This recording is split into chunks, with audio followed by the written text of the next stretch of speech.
سلام دوستای عزیزم، اومدم با یک انرژی خوانی با کارت‌های اوراکل بهتون بگم تا 30 آبان ماه چه اتفاقاتی برای اکثر شما عزیزانم میفته.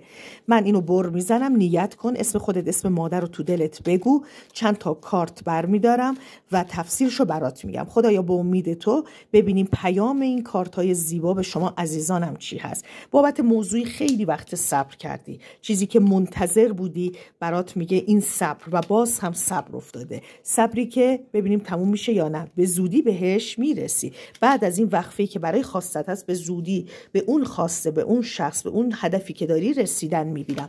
خب در رابطه با شغلت میگه از نظر کاری داری سعی و تلاشی میکنی به جواب اون نتیجه اون کار میرسی. اگر میخوای جابجایی کاری داشته باشی یا میخوای ببینی که کسب درآمد داری، آیا رفتی مصاحبه میخوای ببینی استخدام میشی، تا 30 آبان برات خوشحالی میبینم. تا 30 آبان یه آقایی با یک هدیه و سورپرایز به سمتت میاد. 2 تا کارت آقا نشان از خبر احساسی، مالی، کمک، چیزی که تو رو به قدرت میرسونه، قدرتمند بودن و رسیدن به اون خواسته. خب کارت آخرم میکشم ببینیم به نیت شما عزیزان چه هست. خب اینجا داره میگه یک سنگینی تو زندگیت افتاده بود، پس من مجبورم بازم کارت بکشم ببینم این سنگینی تا 30 میره. 100% تا 9 روز دیگه این سنگینی میره و برات اتفاقات خوب در جریان خواهد بود. آمین.